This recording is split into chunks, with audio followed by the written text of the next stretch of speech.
கிறிஸ்துவுக்குள் அன்பானவர்களே, இயேசு கிறிஸ்துவின் நாமத்தில் உங்களுக்கு என் அன்பின் வாழ்த்துக்களை தெரிவித்துக் கொள்கிறேன். கர்த்தர் நல்லவர். இன்றைக்கு ஆண்டவர் நம்மோடு கூட ஒரு ஜெபத்தை காண்பித்து கொடுக்க விரும்புகிறார். நியாயாதிபதிகளின் புஸ்தகம் 13ஆம் அதிகாரம் 8வது வசனம். அப்பொழுது மனோவா கர்த்தரை நோக்கி விண்ணப்பம் பண்ணி, என் ஆண்டவரே, நீர் அனுப்பின தேவனுடைய மனுஷன் மறுபடியும் ஒரு விசை எங்களிடத்தில் வந்து பிறக்கப் போகிற பிள்ளைக்காக நாங்கள் செய்ய வேண்டியதை எங்களுக்கு கற்பிப்பீராக என்று வேண்டிக் கொண்டான். கர்த்தருடைய தூதன் ஒருவன் மனோவாவினுடைய மனைவிக்கு, அவள் மலடியாக இருக்கிறாள் என்று வேதத்தில் சொல்லப்பட்டிருக்கிறது, அவளுக்கு தரிசனமாகி ஆண்டவர் பேசுகிறார். உனக்கு ஒரு ஆண் பிள்ளையை கொடுப்பேன், அவன் இப்படிப்பட்டவனாக இருப்பான், அவனுக்கு ஒரு சிம்சோன்னு பேர் வைப்பீங்க, அவன் நசரேனாக இருப்பான், அவனுடைய மயிர் கத்திரிக்கப்படுவது இல்லை, அவனை நீங்கள் பெற்றெடுப்பதற்கு முன்னாடி நீ இப்படியெல்லாம் இருக்கணும், திராட்சரசம் குடிக்கக்கூடாது, இப்படியெல்லாம் இறைச்சி சாப்பிடக்கூடாது, நீ இப்படி இரு அப்படின்னு சொல்லிட்டு ஆண்டவர் சொல்லிட்டு போகிறார். இதை போய் தன்னுடைய கணவனாகிய மனோவாவுக்கு சொல்லும் பொழுது மனோவா வந்துட்டு அதை நம்பலை. அப்படியா அப்படின்னு சொல்லிட்டு 2வது முறை மறுபடியுமாக வயல்வெளியில் இருக்கும் பொழுது, வெளியே இருக்கும் பொழுது தேவதூதன் தரிசனமாகி பேசுகிறாரு. அப்போ ஒரு நிமிஷம், அப்பையும் அவன் கணவன் இல்லாதபடினால ஓடி போய் அவன் கணவனை கூட்டிகிட்டு கொண்டு வர்றான். அந்த கணவனை கூட்டிகிட்டு கொண்டு வந்த உடனேயே பாருங்க, அவன் கேட்கிறான், மனோவா விண்ணப்பம் பண்ணுற விண்ணப்பத்தை தான் நம்ம வச்சோம். ஆண்டவரே, நீர் ஆண்டவரே எங்களுக்கு என்ன பண்ணுங்க, இந்த மாதிரி கற்பிப்பீராக. ஒரு நல்ல ஒரு பெற்றோர் செய்ய வேண்டிய ஒரு ஜெபம். பிள்ளையை எப்படி வளர்க்க வேண்டும் என்று சொல்லி நீர் எங்களுக்கு கற்பிக்க வேண்டும் என்று சொல்லி விண்ணப்பம் பண்ணுகிறான். இந்த விண்ணப்பம் ரொம்ப முக்கியமான விண்ணப்பம், பெற்றோர்கள் செய்ய வேண்டிய ஒரு விண்ணப்பமாய் இருக்கிறது. அந்த பெற்றோர்கள் இன்றைக்கு செய்ய தவறுகிற ஒரு விண்ணப்பத்தை அன்றைக்கு மனோவா பிள்ளை உருவாவதற்கு முன்பாகவே செய்தான். ஆண்டவரே, நீர் எங்களுக்கு கற்பிக்கணும். என்ன கற்பிக்கணும்? என் பிள்ளையை எப்படி வளர்க்கணுங்கிறத கற்பிக்கணும்.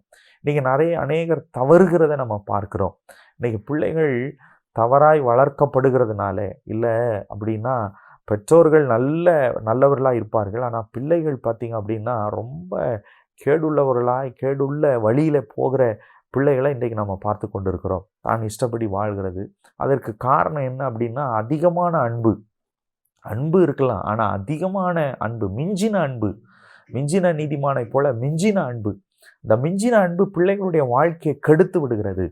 அநேக பிள்ளைகள் இன்றைக்கு சிறு பிள்ளையிலிருந்தே அடம் பிடித்து வாங்குகிற காரியங்கள் பெரிய பிள்ளைகள் ஆன பிறகு அவங்களுடைய வாழ்க்கையை சீர்கேடாக்கி போட்டு விடுகிறது. இன்றைக்கு ஆண்டவர் நம்மோடு கூட இன்றைக்கு பேசுகிறார், இடைப்படுகிறார். இன்றைக்கு ஆண்டவர் செய்ய விரும்புகிற காரியம், ஆண்டவர் நம்மக்கிட்ட எதிர்பார்க்கிற காரியம், பிள்ளைகளை நன்றாக வளர்ப்பதற்கு கர்த்தரிடத்தில் கேட்கணும். ஆண்டவரே, நீர் எங்களுக்கு முதல்ல கற்பீங்க, என் பிள்ளைகளை நான் எப்படி நடத்தணும்னு சொல்லிட்டு. பிறம்பை கையாளாத தகப்பன் பெற்றோர்கள் எப்படின்னு சொல்லி வேதத்தில் இருக்கிறது. தகப்பன்னா பிறம்பை கையாளணும். அது எப்பேற்பட்ட அழகு பிள்ளையாக இருந்தாலும் சரி, எப்பேற்பட்ட பயங்கரமான ஒத்த பிள்ளையாக இருந்தாலும் சரி, செல்ல பிள்ளையாக இருந்தாலும் சரி, எப்படிப்பட்ட பிள்ளையாக இருந்தாலும் சரி, நம்ம அவரை விடவா பெரிய தகப்பனாக நீங்கள் இருக்க போகிறீங்க, தாயாக இருக்க போகிறீங்க, பெற்றோராக இருக்க போகிறீங்க. அதை செய்யணும், கற்பிக்கணும். ஆண்டவர் இப்படி பாருங்கள், அப்படி ஆண்டவரிடத்துல மனோவா இப்படி கேட்குறான். ஆண்டவரே, இப்போ ஆண்டவர் சொல்கிறார், நீங்கள் இப்படி பரிசுத்தப்படுங்க, நீங்கள் இப்படி செய்யுங்க அப்படின்னு சொல்லிட்டு. பெற்றோர்களாகிய நீங்கள் பரிசுத்தப்படும் பொழுது பிள்ளைகள் ஆட்டோமேட்டிக்காக அந்த வழியில் நடப்பார்கள்.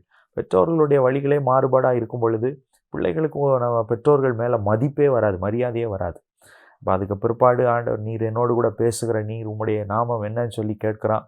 அதற்கு என் நாமம் அதிசயன்னு சொல்லிட்டு சொல்கிறார். என் நாமத்தை நீ என் காப்பானேன்னு சொல்லிட்டு அதிசயம் சொல்கிறாரு. அந்த அதிசயம் விளங்கினது இதெல்லாம் நம்ம பார்க்குறோம். ஆனால் இதில் முக்கியமான ஒரு ஜெபம், பெற்றோர்கள் பிள்ளைகளை எப்படி வளர்க்க வேண்டும் என்று சொல்லி ஆண்டவரிடத்தில் கற்பிக்கும்படியாக கேட்கும்போது கர்த்தர் கற்பிப்பார். பிள்ளைகள் நல்ல வழியில் வளருவார்கள், குடும்பம் கட்டப்படும், தேசம் நல்லா இருக்கும், நல்ல பிள்ளைகள் சபையில் நல்லா வளருவார்கள், சாட்சிகளாக இருப்பார்கள், மற்றவர்களுக்கும் அது ஆசீர்வாதமாக இவங்க பிள்ளைகள் மாறுவார்கள். ஜெபிப்போமா. நல்ல தகப்பனே, உம்மை துதிக்கிறோம், உம்மை ஸ்தோத்திரிக்கிறோம்ப்பா. கர்த்தாவே, மனோவா செய்கிற ஜெபத்தை போலவே நாங்களும் ஜெபிக்கிறோம். எங்களுக்கு கற்றுத்தாரோம். எங்கள் பிள்ளைகளை எப்படி வளர்க்க வேண்டும் என்று சொல்லி கற்றுத்தாரோம்.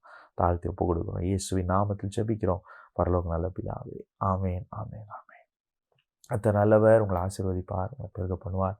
தேங்க்யூ. God bless you.